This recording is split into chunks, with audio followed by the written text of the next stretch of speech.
मित्रांनो, तुरुंग म्हणजे फक्त लोखंडी गज आणि चार भिंती नसतात. काही तुरुंग असे असतात जिथे दरवाजा उघडा असतो, पण तरीही माणूस बाहेर पडत नाही, कारण त्याला त्या कैदीची सवय झालेली असते. आणि त्या अदृश्य तुरुंगाचं नाव आहे कम्फर्ट झोन. नमस्कार मित्रांनो, संघर्षाची आवाज या चॅनलमध्ये आपलं सर्वांचं स्वागत आहे. सुरू करूया. एका छोट्याशा गावामध्ये दोन मित्र राहत होते. दोघांच्याही घरात गरिबी होती. दोघांच्या वडिलांनी आयुष्यभर कष्ट केले होते. त्या दोन मित्रांनीही सरकारी शाळेमध्ये शिक्षण घेतलं, पण एक फरक होता त्या दोघांमध्ये, तो म्हणजे विचारांचा. पहिला मित्र म्हणायचा, आपलं नशीबच खराब आहे.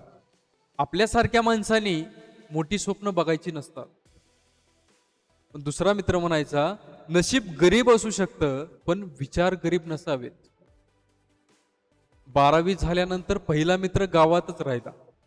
सकाळी उशिरा उठायचा, मोबाईल पाहायचा, मित्रांसोबत फिरायला जायचा आणि रात्री झोपायचा. दिवस जात होते, पण आयुष्य पुढं जात नव्हतं, कारण त्याला एकच भीती होती, जर अपयश आलं तर. दुसरा मित्र शहरात गेला. खिशात पैसे नव्हते, राहायला चांगली खोली नव्हती. कधी कधी अर्ध्या पोटी झोपायला लागायचं. लोक हसायचे, टोमणे मारायचे, पण त्याने एक गोष्ट ठरवली होती, त्रास सहन करेन पण थांबणार नाही. 5 वर्षांनी पहिला मित्र अजूनही तिथेच होता. तीच जागा, तीच परिस्थिती, तीच तक्रार आणि तेच वाक्य, माझं नशीबच खराब आहे. दुसरा मित्र नोकरी करत होता, घरच्यांचे कर्ज फेडत होता, आई वडिलांच्या चेहऱ्यावर हसू आणत होता. लोक म्हणत होते, काय नशीब आहे त्याचं. पण कोणालाच त्याच्या संघर्षाची किंमत दिसत नव्हती. मित्रांनो, गरिबी समस्या नाही, कारण अनेक गरीब लोक खूप मोठे झाले आहेत. अपयश समस्या नाही, कारण अपयशामधूनच यशाचा मार्ग तयार होतो. खरी समस्या आहे स्वतःला बदलण्याची भीती, आराम सोडण्याची भीती आणि नवीन काही करण्याची भीती. एक काळ होता जेव्हा लोकांना वाटायचं की कीपॅड फोन कधीच संपणार नाही. पण जग बदललं, स्मार्टफोन आले. ज्यांनी बदल स्वीकारला ते पुढे गेले, ज्यांनी बदल नाकारला ते मागे पडले. निसर्गाचा नियम आहे, जो बदलतो तो टिकतो आणि जो थांबतो तो मागे राहतो.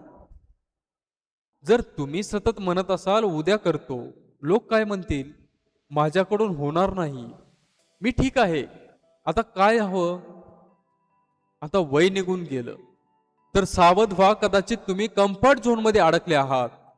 आणि सर्वात धोकादायक गोष्ट म्हणजे तुम्हाला ते जाणवतही नाही. मग बाहेर कसं पडायचं?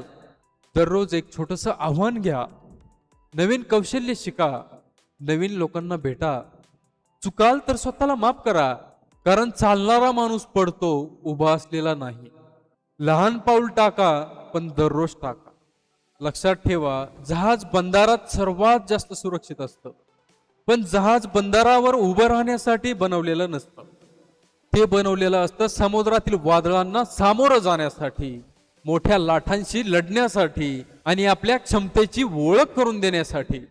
म्हणून मित्रांनो, तुमच्या स्वप्नामध्ये आणि तुमच्यामध्ये जर काही उभं असेल, तर ते गरिबी नाही, नशीबही नाही, परिस्थिती नाही, तर तुमचं कम्फर्ट झोन आहे.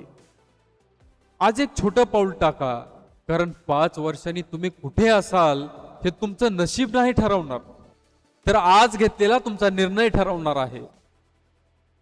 धन्यवाद मित्रांनो, व्हिडिओ आवडला असेल तर व्हिडिओला लाईक करा, पुढे जास्तीत जास्त शेअर करा आणि संघर्षाची आवाज या चॅनलवरती जर नवीन असाल तर चॅनलला सबस्क्राईब करायला विसरू नका. धन्यवाद.